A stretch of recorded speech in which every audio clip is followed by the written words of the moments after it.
Hello everyone, welcome to another GT Sport Daily Race C strategy guide. We're back to the normal format of just the video and not the live stream like we had to sort of resort to last week. And for this week's race we are taking Group 4 machinery around the Nurburgring 24-hour layout. So here is the settings for this one. It's just the 2 laps as you would expect. We've only got fuel consumption at ×2, tyre wear fairly low at just the ×5, and unfortunately we only have those racing hard tyres available as well, which is a little bit disappointing to me, I must say. The track though does not disappoint for many people out there. It's the Nurburgring 24-hour layout. It's the Nurburgring GP track combined with the Nordschleife. A lot of people love it. There is people out there that do despise it, of course, as well. But I think everyone does equally fear it, if nothing else. So we're going to head out in the Jaguar F-Type Group 4 for doing this strategy guide. Reason for choosing this car: it's a car I'm comfortable in, it's a track that you want to be in, a car that you're comfortable in. It's a fairly decent handling car, and there's some sections where you really do need that top end, like the Dodginger straight towards the end. So I think the Jaguar is going to be a pretty good choice for the track and car combination. We will check out the Audi TT towards the end of the guide, so do stick around for that if you're interested to see if this is going to be an FF fest. We'll have the answers for you towards the end of the video. So let's just get the fuel consumption out the way before we do anything. We've brought the fuel meter up there on the screen. It's only 2 laps to get round. Fuel's only at ×2. It will come as zero surprise to anyone that fuel consumption is not going to be a problem. If you did this week's FIA race, then you will be glad to hear that. And the manufacturer is obviously a fuel saving race. But don't worry about doing any kind of fuel saving in your Group 4 cars this week. Fuel is definitely not an issue. Now the first strategy we're going to look at, and really the most obvious strategy given the settings, is the no stop strategy. Just do the 2 laps on the hard tyres, no pit stop at the end of the first lap. And as we come towards the end of that first lap now, let's take a look at how that tyre wear is holding up. Now I have to say, it has barely scratched the surface of the tyres this first lap round the Nurburgring 24-hour layout. I was very surprised by how low the tyre wear was here. As we zoom out to the chase camera shot, you can see there's very little red showing.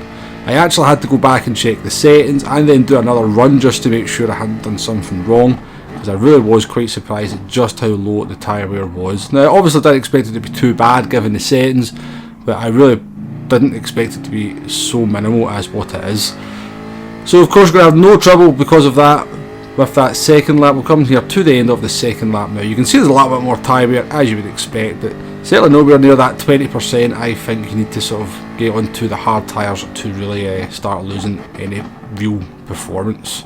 But that was the no stop strategy there. No issues whatsoever on the tyres, no issue of course on the fuel. And it really is the only strategy for this one. If you're interested in how long a pit stop's going to be, we've got the answers here. But this one is definitely going to be a no stop, unless you want to make things very difficult for yourself. You're not going to make a pit stop for the fresh tyres. Now you probably would gain a little bit of time back on the fresh tyres over the course of the second lap, but do bear in mind when you come out the pits, as you'll see here, that the tyres will be cold, and trying to get around these first couple of corners is not going to be very easy. The pit loss is at 9 seconds. As I said, you'll probably gain a little bit of time back on the fresh tyres, but you're not going to gain 9 seconds, and you're also going to compromise your race by putting yourself into that traffic. So it definitely is a no-stop race. As the Nurburgring and the Nordschleife always tends to be in these races. I'm not entirely sure why they don't try and mix things up a little bit, but we are talking about Polyphony Digital here.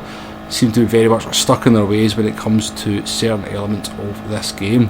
Now you may be sticking around in the video to find out the answer to this question, and this is the FF question. So we did head out on the Audi TT with zero practice. And the good news is that the FF cars are not going to dominate this one, but they will be competitive. But I've got the Jaguar run up in the top right hand corner there, and in comparison the Audi TT is going to finish with 8 tenths behind the Jaguar here. I would put some of that down just to the fact that I was more comfortable in the Jaguar. I'd obviously done more laps. I jumped right into the Audi TT here. I actually did maybe about half a lap, then made a mistake, so I restarted. And the difference between the 2 runs is around about 8 tenths. So it looks like for this one, just pick a car you're comfortable in when it comes to Group 4. When it comes to qualifying, I'm not entirely sure what car is going to dominate. That's always interesting to find out as the week progresses, but I think we can rest assured, or rest a little bit easy, that this one's not going to be dominated by the FF cars. And so once again, for around about the 4th, maybe even the 5th week in a row, we are left with a somewhat uninspired Daily Race C in terms of the settings. It's a no-stop strategy. There's really no issues whatsoever in terms of the tyres or the fuel. And it's really just a bit of a sprint race, a sort of 18-minute sprint race, which I do think is a little bit disappointing. I always look for Daily Race C to just give us something a little bit different compared to Race A and Race B, other than just the length. This was a very easy race to make more interesting. All we have to do is fire the medium tyre in there as well, make the hard tyres mandatory. That gives you the choice of doing the no stop on the hard tyres. If you decide you're going to do a lap on the mediums, or the first lap on the mediums, then you're going to have to try and build up some kind of gap over that opening lap to then make your pit stop. Failing that, just make fuel some kind of an issue. Of course that would narrow the cars down, which is never ideal because some of the Group 4 cars are a little bit iffy on fuel compared to others, but it would make things just a little bit more interesting than what we're going to be facing this week with these settings. Fortunately, there is a little bit of a saving grace in the air. Next week's settings for Daily Race C have been released, and it looks like a much more interesting prospect than we've had over the last couple of weeks. So I'm looking forward to getting through this week in this track. I will be the sort of firing out there into a few races. We'll get some kind of live stream going as well, and maybe choose some unusual cars for the track, some sort of lesser known Group 4 cars. But next week's Daily Race C is looking a lot more promising in terms of strategy and variety, so let's just look forward to that one.